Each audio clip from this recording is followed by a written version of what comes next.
Assalamualaikum warahmatullahi wabarakatuh. This is not much different from the previous discussion. In this discussion, we will discuss about a sentence that states an event is happening right now or is currently taking place. The difference lies in the placement and use of the verb.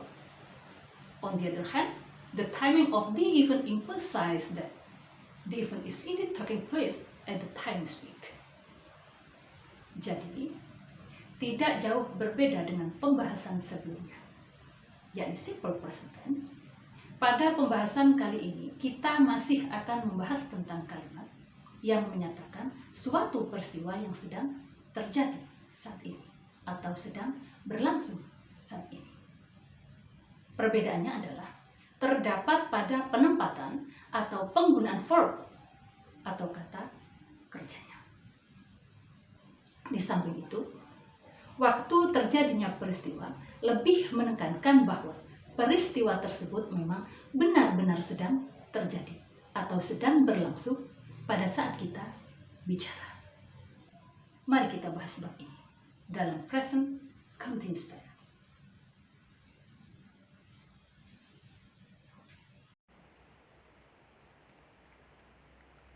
Present continuous tense. Waktu sekarang sedang berlangsung. Present continuous tense digunakan untuk menyatakan suatu kejadian atau peristiwa yang sedang berlangsung sekarang atau pada saat ini saat kita bicara. Dalam present continuous tense, kata bantu yang kita gunakan adalah to be, am, is, are. Dan dalam tenses ini, kata bantu tidak hanya digunakan pada kalimat menyangkal atau negatif dan kalimat tanya atau interrogatif saja seperti dalam kalimat verbal pada simple present tense. Akan tetapi, di sini to be digunakan dalam semua bentuk kalimat, baik kalimat afirmatif atau kalimat positif, negatif, maupun interrogatif.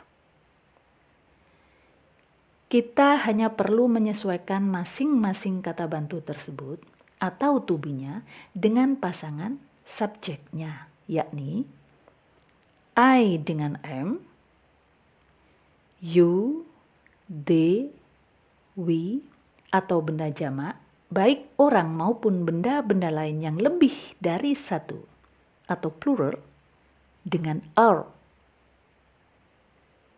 Lalu, he, she, it, atau orang ketiga tunggal, baik nama orang maupun benda-benda lain yang hanya satu, atau singular, dengan is. Kemudian, kata kerja atau verb yang digunakan dalam present continuous tense adalah kata kerja dasar atau infinitif atau verb satu ditambah ing. Misalnya, look ditambah ing menjadi looking.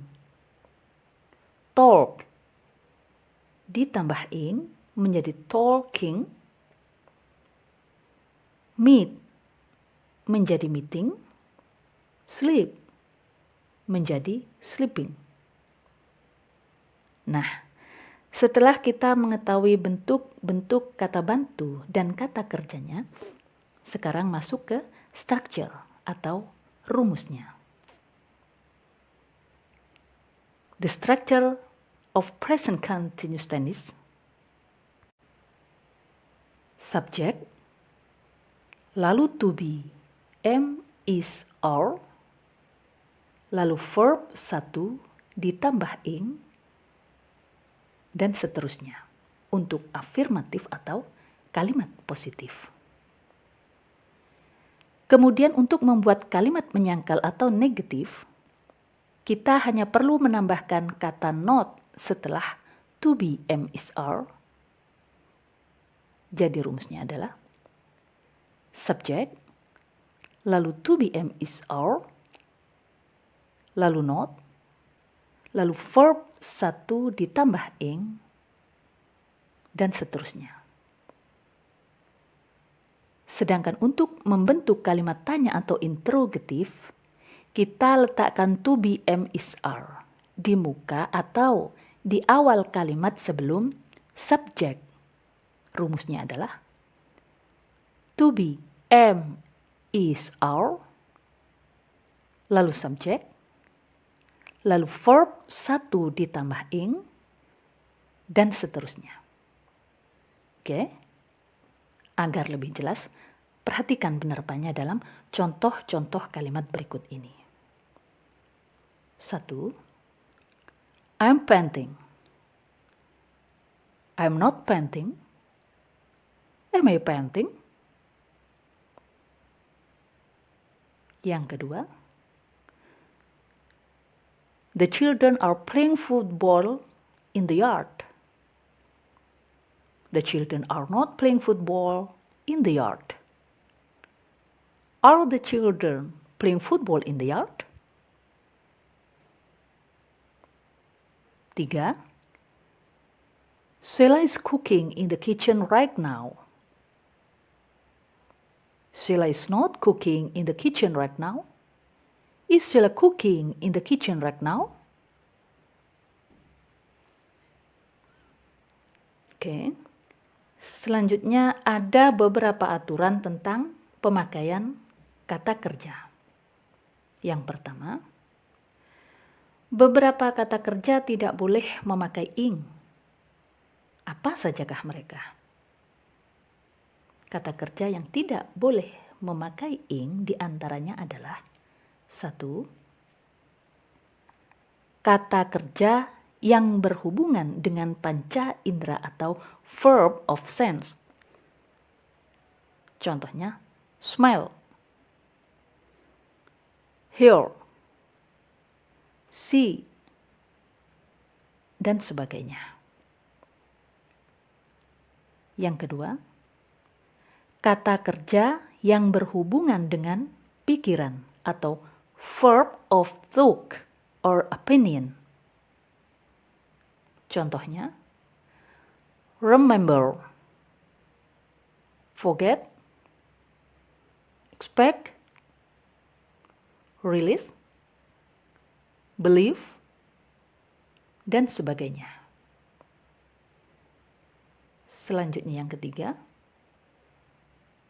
kata kerja yang melukiskan perasaan atau verb of emotion. Misalnya, want, like, dislike, dan sebagainya.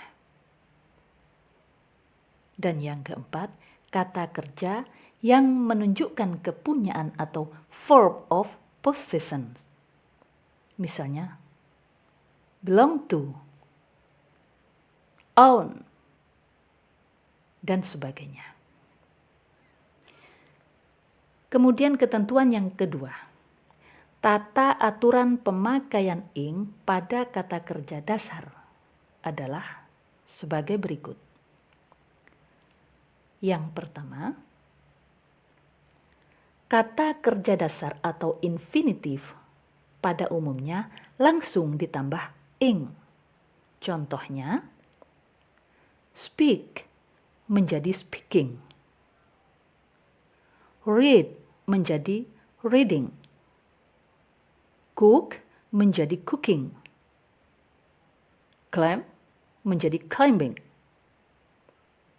Yang kedua, kata kerja yang berakhiran huruf e dan didahului oleh huruf e juga langsung ditambah ing. Contohnya, free menjadi freeing, flee menjadi flee, dan sebagainya.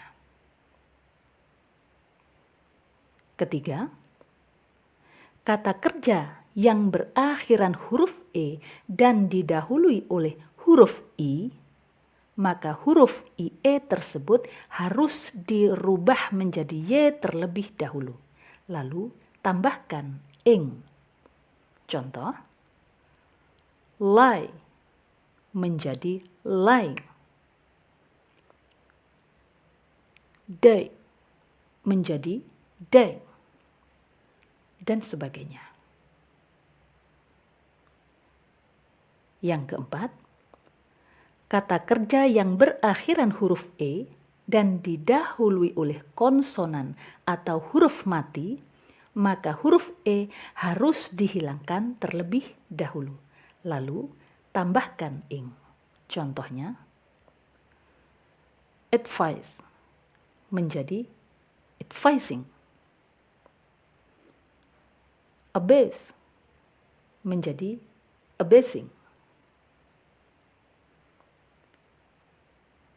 Selanjutnya yang kelima, kata kerja yang berakhiran huruf mati atau konsonan dan bersuku kata satu dan didahului oleh sebuah huruf hidup atau vokal, maka huruf yang terakhir digandakan kemudian tambahkan ing. Misalnya, beg menjadi begging. Hope menjadi hopping, dan lain-lain. Dan yang keenam, kata kerja yang berakhiran huruf L dan didahului oleh huruf hidup atau vokal, maka huruf L digandakan, kemudian ditambah ing. Misalnya, install menjadi installing. Bedevil menjadi bedeviling, dan sebagainya. Tetapi jika kata kerja yang berakhiran huruf L dan didahului oleh dua huruf hidup, maka huruf L tidak digandakan, jadi langsung ditambah ing. Contohnya, boil menjadi boiling. Bewail menjadi bewailing, dan sebagainya. Okay, until here the discussion for this time. I hope that the material that I have conveyed can be received and absorbed well, so that it can be useful for all parties who needs, especially for students who are studying. See you in the next discussion, inshallah. Assalamualaikum warahmatullahi wabarakatuh.